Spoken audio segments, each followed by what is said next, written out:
Good morning बच्चों। आज अब हम लोग पढ़ेंगे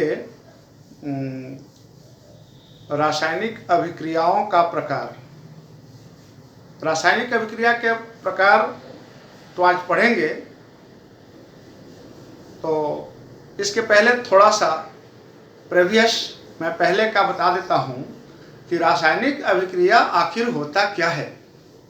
रासायनिक अभिक्रिया केमिकल रिएक्शंस होता क्या है, तो देख लीजिए कि जब दो या दो से अधिक एलिमेंट या कंपाउंड या एलिमेंट कंपाउंड आपस में मिलते हैं और मिल करके एक नए प्रकार के पदार्थ की उत्पत्ति करते हैं जो रूप और गुण में अपने पुराने प्रीवियस वाले एलिमेंट से बिल्कुल भिन्न होते हैं, तो हम ऐसी व्यवस्था को, ऐसी अभिक्रिया को रासायनिक अभिक्रिया कहते हैं। एक एग्जाम्पल थोड़ा सा समझ लेते हैं हम लोग। जैसे हम पहले पिछले वीडियो में पढ़ा चुके हैं और आपको बता चुके हैं, जैसे हाइड्रोजन H सिंबल है। हाइड्रोजन एक ऐसा पदार्थ है जो जलता है, और कैसे जलता है? विस्फोट के साथ जलता है। और एक एलिमेंट्स है ऑक्सीजन, यह एक गैस है और यह जलाने में सहायक है। यह भी गैस है, हाइड्रोजन भी गैस है, लेकिन यह जलता है। ऑक्सीजन एक एलिमेंट गैस है, गैसियस रूप में है, जो जलाने में सहायक है। और जब दोनों मिल जाते हैं तो H2O जल का निर्माण करते हैं, पानी का निर्माण करते हैं, वाटर का निर्माण करते हैं, जो आग को बुझाता है। तो आपने देखा कि यह गैस था, ये भी गैस था, हाइड्रोजन भी गैस, ऑक्सीजन भी गैस, लेकिन प्रोडक्ट जो बना, वाटर बना, यह लिक्विड है। आपने देखा, मैं बताया कि हाइड्रोजन जलता है, ऑक्सीजन जलाता है, और जब दोनों मिल गया तो यह आग को बुझाता है। तो रूप और गुण दोनों में डिफरेंट हो जाते हैं, तो ऐसी व्यवस्था को, ऐसी अभिक्रिया को हम केमिकल रिएक्शन कहते हैं। अब प्रश्न उठता है कि प्रकृति में नेचुरली भी और आर्टिफिशियल तरीके से भी, ह्यूमन के द्वारा भी रासायनिक अभिक्रिया कराई जाती है, केमिकल रिएक्शंस कराई जा रही है, लगातार कराते जाए। कितना अनकाउंटेबल तरीके से रासायनिक अभिक्रिया प्रतिदिन हमारे दैनिक जीवन में और व्यवहारिक जीवन में भी और वैज्ञानिक व्यवस्थाओं के तहत भी बड़े पैमाने पर किया जा रहा है। और ऐसी सिचुएशंस में नए नए प्रकार के पदार्थों की उत्पत्ति होती है, जैसे मेडिसिन्स बन रहे हैं, कॉस्मेटिक्स बन रहे हैं, फर्टिलाइजर्स बन रहे हैं।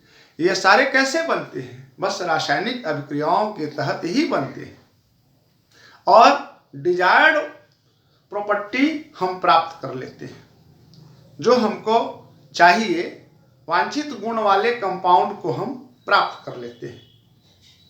जानते हैं आप, केमिस्ट्री एक ऐसा सब्जेक्ट है जो असंभव को संभव बना देता है, और बहुत कुछ ऐसे आप आगे पढ़ोगे जिसमें आपको पता चलेगा कि जिसके बारे में हमने सोचा नहीं था, वह पूर्ति करा दिया। मतलब इतने प्रकार के कंपाउंड का निर्माण ह्यूमन करते जा रहे हैं, जो उसके दैनिक जीवन में आवश्यक बनते जा रहा है। मतलब आवश्यकता ही आविष्कार की जननी है। जितना ही आवश्यकता होते गया और आदमी उसका उपाय करते गया, परिणाम स्वरूप ए लॉट ऑफ कंपाउंड का निर्माण हो गया। चलिए आगे हम चलते हैं। हमको तो अभी शॉर्ट से पढ़ना है और 10th लेवल का ही पढ़ना है, थोड़ा सा आगे अभी हम नहीं जाएंगे। चैप्टर बाई चैप्टर हम लोग चलते हैं, और चैप्टर में जितना है उसको संक्षिप्त में, बोर्ड की परीक्षा नज़दीक है तो हम जल्दी से इसको कवर कर लेते हैं। तो आपको बता देते हैं कि यह जो रासायनिक अभिक्रियाएं हैं, अभी हम लोग पढ़ेंगे कि रासायनिक अभिक्रियाएं 5 प्रकार के होती हैं। कितने प्रकार के? तो 5 प्रकार के। कौन कौन से रासायनिक? तो हम कह सकते हैं कि type of chemical reactions, type of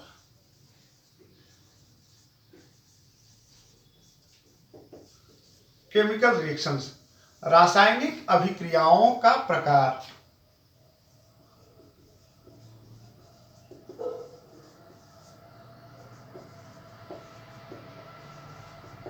क्रियाओं के, रासायनिक अभिक्रियाओं के प्रकार। कितने प्रकार के रासायनिक अभिक्रियाएं होती हैं?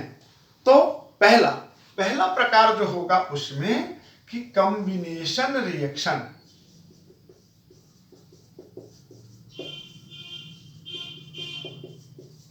कॉम्बिनेशन रिएक्शंस क्या है? कॉम्बिनेशन रिएक्शन क्या है?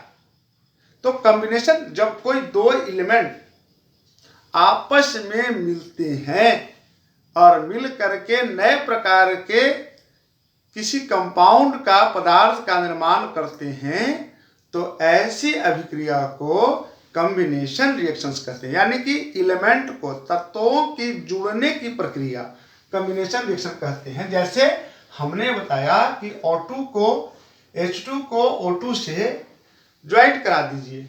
H2 हाइड्रोजन है, O2 ऑक्सीजन है, दोनों को जोड़ दीजिएगा तो आपको H2O आ जाएगा। इसका बैलेंस अगर कर दीजिए तो यहाँ ऐसे हो जाएगा, ऐसे हो जाएगा।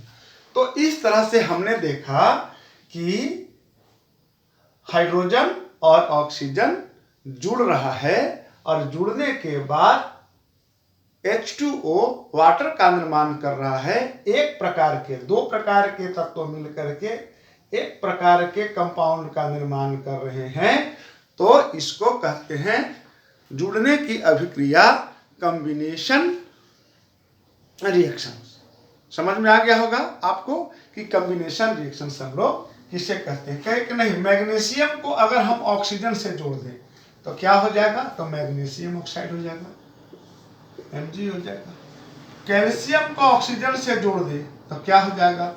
CaO हो जाएगा। बैलेंस आप कर सकते हैं, ऑक्सीजन हमेशा O2 के रूप में रहेगा, तो आप Mg 2MgO हो जाएगा।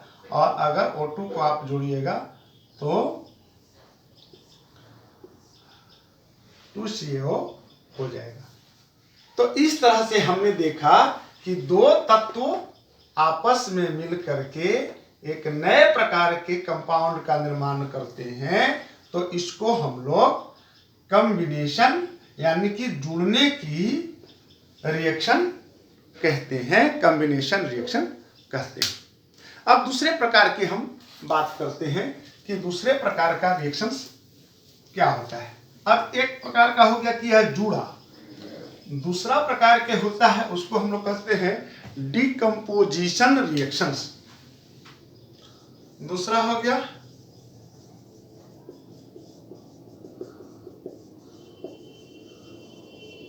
Decomposition reactions. यह विघटनकारी अभिक्रिया है। क्या है भाई? तो विघटनकारी अभिक्रिया है, मतलब टूटने की अभिक्रिया है।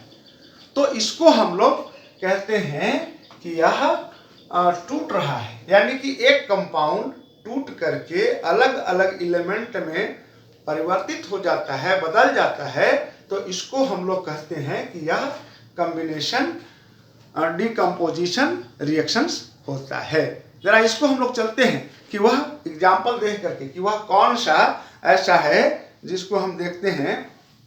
तो आप देख लीजिए कि इलेक्ट्रिसिटी का प्रयोग करके H2O को, इलेक्ट्रोलाइसिस मेथड आप नीचे क्लास कक्षाओं में पढ़े होंगे कि अगर इसको हम इलेक्ट्रिसिटी का प्रयोग करते हैं तो यह H2 प्लस O2 में टर्न हो जाता है, बदल जाता है। और कहते हैं कि CaCO3 कैल्शियम कार्बोनेट को अगर हम हीट करते हैं, गर्म करते हैं, तो क्या बन जाता है? CaO, कैल्शियम ऑक्साइड बनता है और प्लस CO2 बन जाता है। तो इस तरह से हमने देखा कि यह हीट करने से ऐसे टूट जाते हैं। क्या टूटते हैं? कैल्शियम कार्बोनेट को जब गर्म करते हैं तो यह कैल्शियम ऑक्साइड और कार्बन डाइऑक्साइड के रूप में परिणत हो जाता है। अब टूट रहा है, एक कंपाउंड था, यह टूट करके दो कंपाउंड में परिवर्तित हो गया, टूट गया, तो इसको हम लोग कहते हैं कि यह डिकम्पोज कर गया ना। अब चलते हैं कि Al2O3, अगर इसको भी हम हीट करेंगे, यह क्या है? एल्युमिनियम ऑक्साइड से है, और इसको भी अगर हम लोग हीट करते हैं तो क्या बन जाता है? क्या बन जाता है? एल्युमिनियम बन जाएगा और ऑक्सीजन बन जाएगा। अब इसको हम आप बैलेंस कर दे सकते हैं, बैलेंस करिएगा, बैलेंस कर दीजिएगा। तो इस तरह से हमने देखा कि एल्युमिनियम ऑक्साइड को जब हम हीट करते हैं तो यह एल्युमिनियम अलग और ऑक्सीजन अलग निकल जाता है। तो इस तरह से हमने देखा कि यह डिकम्पोज हो रहा है, टूट रहा है। ठीक है। अब डिकम्पोजिशन रिएक्शंस के बाद हम आगे चलते हैं कि इसके बाद एक नए प्रकार का रिएक्शंस होता है, कॉम्बिनेशन में जुटता है और डिकम्पोजिशन से में टूटता है। अब हम कहते हैं कि डिस्प्लेसमेंट रिएक्शन, डिस्प्लेस्ड कर जाता है, स्थान परिवर्तित करता है, तो उसको हम लोग कहते हैं डिस्प्लेसमेंट रिएक्शंस कहते हैं, यानी कि स्थान परिवर्तन करने वाला अभिक्रिया कहते हैं। डिस्प्लेसमेंट रिएक्शंस यह कैसे होता है भाई? तो जरा इसमें देखते हैं कि एग्जाम्पल में कि CuSO4 कॉपर सल्फेट है, और कॉपर सल्फेट को अगर जिंक से Zn से रिएक्शंस कराइएगा तो ZnSO4 प्लस Cu निकल जाएगा अलग। अब आपने देखा कि यहाँ कॉपर के साथ सल्फर था, सल्फर ऑक्साइड टूट करके Zn के साथ जुट गया और कॉपर को अलग कर दिया, डिस्प्लेस्ड कर दिया, स्थान परिवर्तित कर दिया। यहाँ देखिए कि सल्फर ऑक्साइड जो था वह जिंक के साथ जुड़ गया, स्थान परिवर्तित कर दिया। तो इसको हम लोग इस तरह की जो अभिक्रिया मिलेगा हमको देखने को, इसको हम लोग डिस्प्लेसमेंट रिएक्शंस कहते हैं।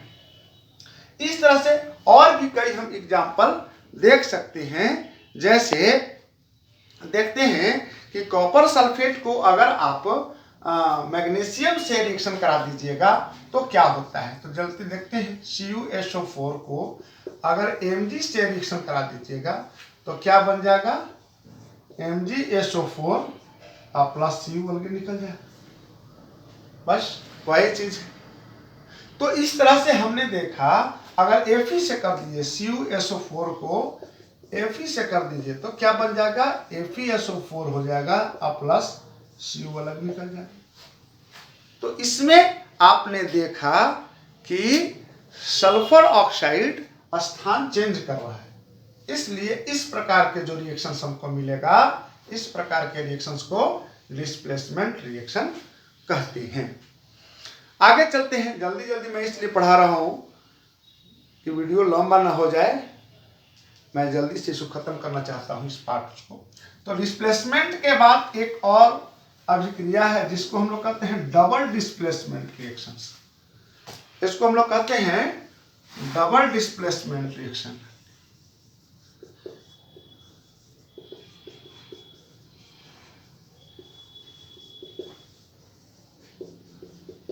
अब देखिए कि डबल डिस्प्लेसमेंट रिएक्शंस में क्या होता है, पर फिर वही चीज है कि डबल डिस्प्लेसमेंट रिएक्शंस में भी क्या होगा, वही होगा कि इसमें दो कंपाउंड एक्सचेंज कर जाते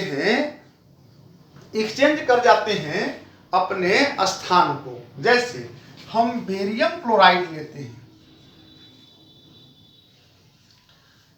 बेरियम क्लोराइड ले लिए हम, और बेरियम क्लोराइड को कॉपर सल्फेट से रिएक्शन कराते हैं। बेरियम क्लोराइड को कॉपर सल्फेट से रिएक्शन करते हैं तो क्या बनता है, देखिए बेरियम सल्फेट बन जाएगा, एक में जुड़ जाएगा, और कॉपर इसके साथ जुड़ जाएगा। अब देख लीजिए क्या हो जाएगा, BaSO4, बेरियम सल्फेट और कॉपर क्लोराइड हो जाएगा, CuCl2। इस तरह से बेरियम सल्फेट और कॉपर क्लोराइड बन जाएगा। अब हम कहते हैं कि नहीं, हम कहते हैं कि कॉपर सल्फेट को, CuSO4 को हम CuSO4 को, कॉपर सल्फेट को हम करा देते हैं हाइड्रोजन सल्फाइड से। करा के देखिए H2S से, तो क्या बन जाएगा, बन जाएगा कॉपर सल्फाइड हो जाएगा, CuS प्लस H2SO4 हो जाएगा। इस तरह से आपने देखा कि कॉपर के साथ S जुड़ गया, स्थान परिवर्तन किया, और हाइड्रोजन के साथ सल्फर ऑक्साइड जुड़ गया। ठीक है, तो आपने देखा कि स्थान कैसे परिवर्तित कर रहा है। ठीक है, स्थान कैसे, कॉपर के साथ सल्फर चला गया और हाइड्रोजन के साथ सल्फर ऑक्साइड चला गया, और इस तरह से दो स्थान परिवर्तित कर रहा है।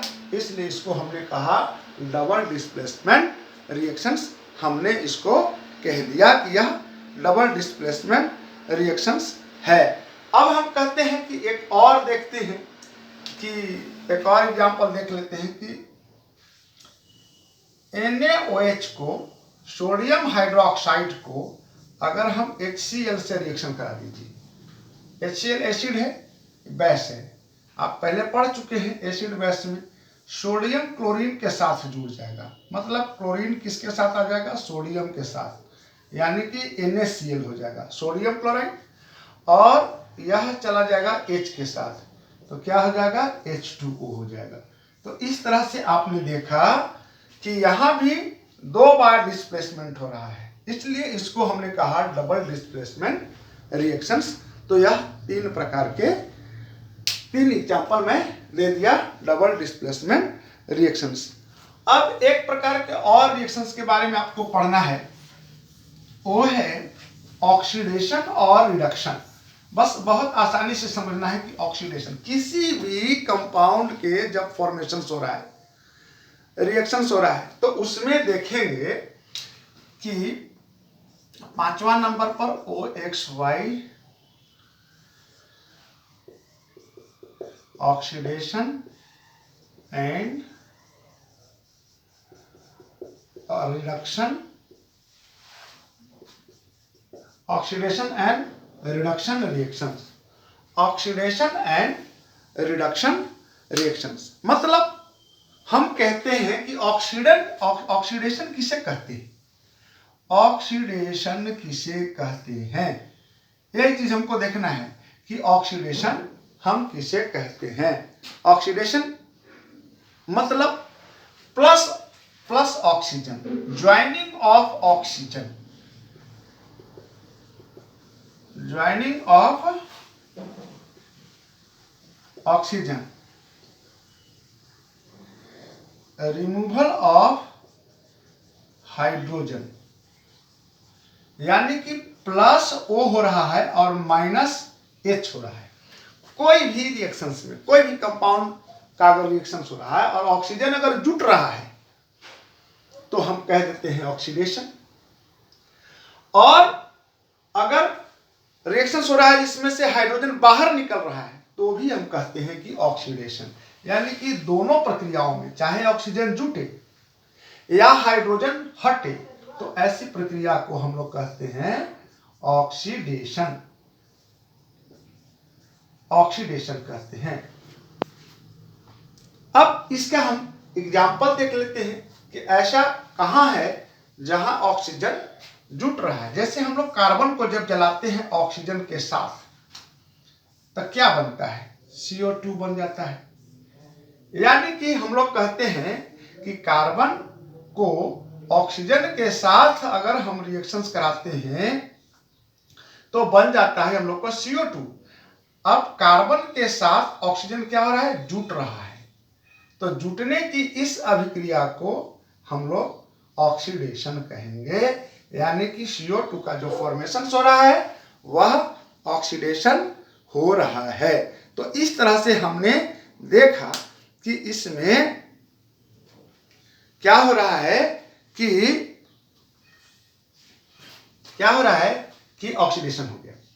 अब हमको एक चीज और देखना है कि अगर अभी हमने बताया था H2S हाइड्रोजन सल्फाइड है, और हाइड्रोजन सल्फाइड को अगर आप रिएक्शंस करा दीजिए क्लोरीन से, हाइड्रोजन सल्फाइड को रिएक्शन करा दीजिए क्लोरीन से, तो देख लीजिए क्या बन जाएगा, HCl बन जाएगा, HCl बन जाएगा और प्लस क्या हो जाएगा, S निकल जाएगा, 2HCl प्लस सल्फर आगे निकल गया।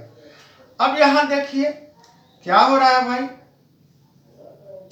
तो हमने कहा था कि रिमूवल ऑफ हाइड्रोजन, ये H2S से सल्फर से हाइड्रोजन आउट कर गया। तो यहां जो आपने देखा कि इसमें से यहाँ जो रिएक्शन हुआ कि सल्फर से हाइड्रोजन आउट हो गया, तो यह क्या हो जाएगा, ऑक्सीडेशन हो जाएगा।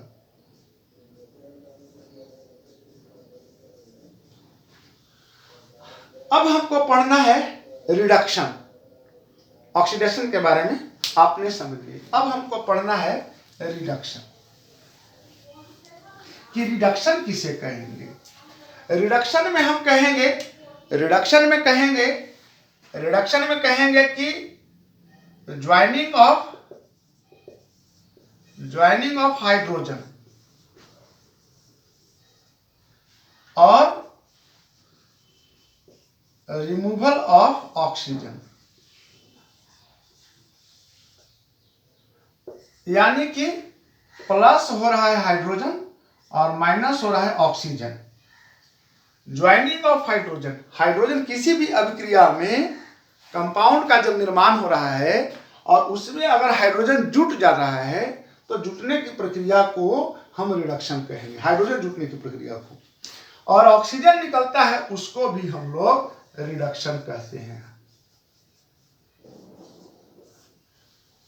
तो उसमें भी हम लोग कहते हैं कि वह रिडक्शन हो रहा है।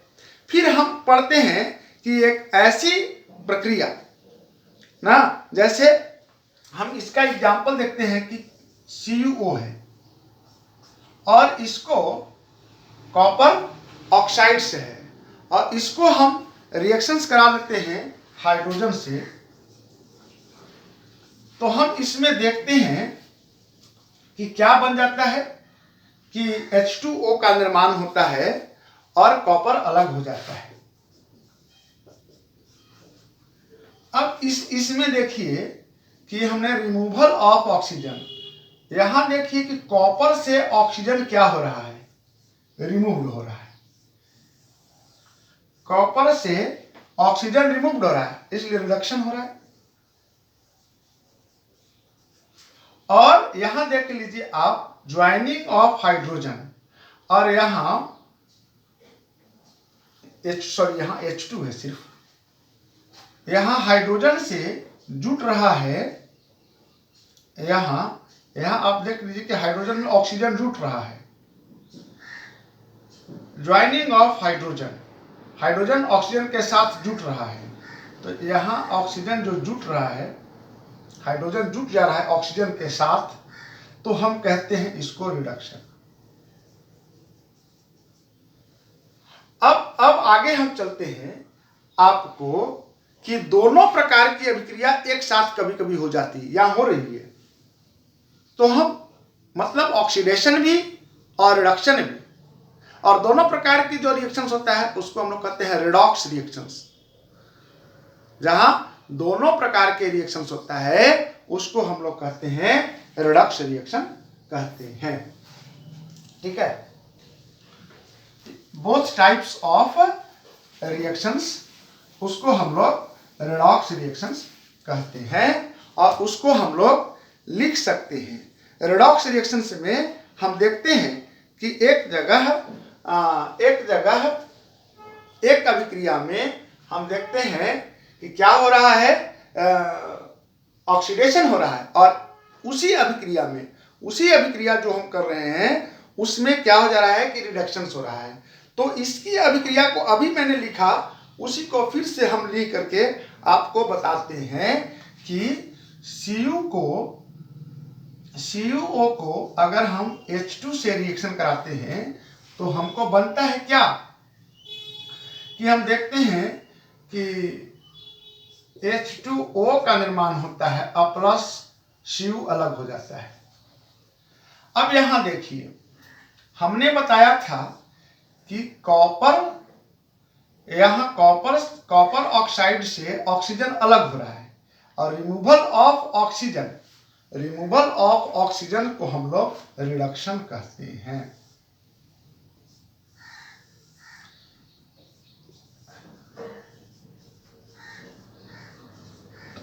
रिमूवल ऑफ ऑक्सीजन को हम लोग कहते हैं कि वहां से हमने देखा कि कॉपर से ऑक्सीजन क्या हो गया, अलग हो गया। कॉपर ऑक्साइड से ऑक्सीजन अलग हो गया, तो इसको हम लोग कह दिए कि रिडक्शन हो गया। अब एक चीज और है कि हम जरा देखते हैं कि दूसरा इसमें कैसे हो रहा है। तो हाइड्रोजन से क्या हो रहा है, ऑक्सीजन जुट रहा है, हाइड्रोजन से ऑक्सीजन जुट रहा है। तो ऑक्सीजन के जुटने को क्या कहते हैं, ऑक्सीडेशन।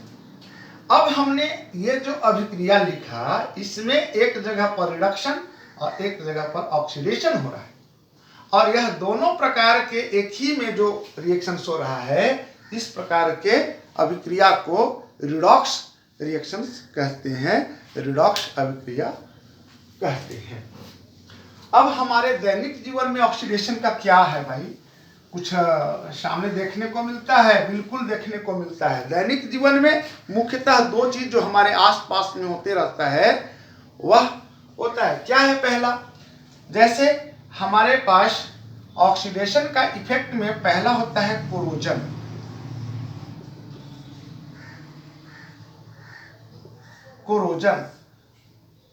कोरोजन क्या है, अपक्षयन है। क्या है भाई, लोहा को आपने देखा है कि जंग लगता है, तो जंग लग रहा है, वह अपक्षयित हो रहा है। अपक्षयित होने की प्रक्रिया को हम लोग कोरोजन कहते हैं। कि हम देखते हैं कि लोहा में O2 लग जाता है तो क्या बन जाता है, FeO बन जाता है, फेरस ऑक्साइड बन जाता है। लेकिन एक और चीज है कि यह लोहा में ऑक्सीजन से हुआ रिएक्शंस, तो FeO बना, जंग बना, रस्ट बन गया। लेकिन कभी कभी ऑयली मटेरियल्स में या कार्बोहाइड्रेट वाला मटेरियल में, फूड मटेरियल में भी ऑक्सीडेशन होता है, और उससे क्या हो जाता है कि भोजन में ऑक्सीडेशन होने से वह फाउल स्मेल देने लगता है, खराब स्मेल देने लगता है, दुर्गंध होता है। तो इसको हम लोग कहते हैं रेंसिडिटी, विकृत गंधिता, हिंदी में कहते हैं विकृत गंधिता, रेंसिडिटी। तो हमको दो चीज हुआ, कोरोजन और रेंसिडिटी, इसको हम लोग कहते हैं विकृत गंधिता। विकृत गंधिता यानी कि गंध खराब हो जाना। यह आए दिन हम लोग के घरों में भोजन बच जाता है, उसमें दुर्गंध आने लगता है, वह ऑक्सीडेशन के कारण ही होता है। तो इस तरह से हमने रासायनिक अभिक्रियाओं के प्रकार और हमारे पास रासायनिक अभिक्रियाओं के दौरान ऑक्सीडेशन से होने वाले प्रभाव के बारे में मैं बता दिया। मैं समझता हूँ आपको समझ में आई होगी। धन्यवाद।